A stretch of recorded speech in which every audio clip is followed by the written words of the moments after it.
Hello, class. This is Dr. Todd Hardin. Hope you're enjoying the first week of our time together. I just wanted to make a thought or two, give you a thought or two about the posts that we're working on.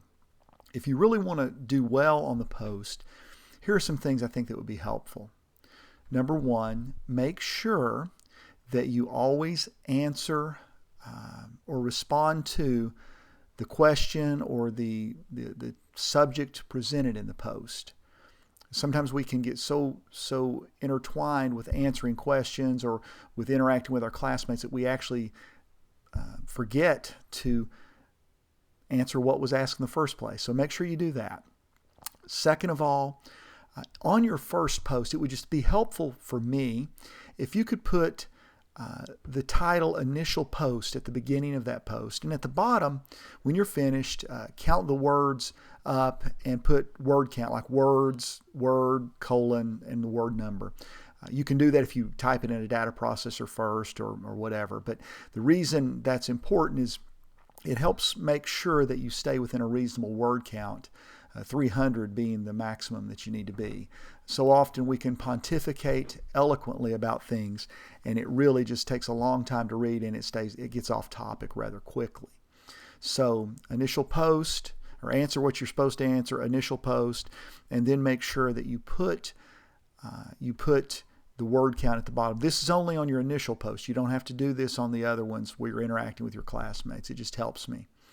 Another thing that's quite important is to cite something from the reading. You don't have to quote it, but cite it.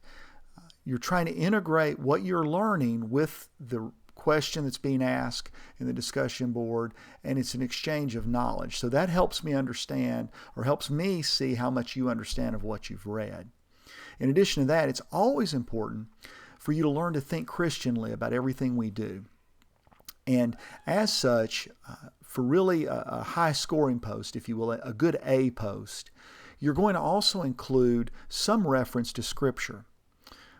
That doesn't mean that you put John 3:16 on everything. It needs to apply to what you're talking about. And you don't have to quote Scripture, but you need to cite it so that it reminds you of a certain scriptural theme or a certain scriptural topic, to show that you're supporting your opinions or your takes on certain things, not only with something from the reading, but also with something from Scripture.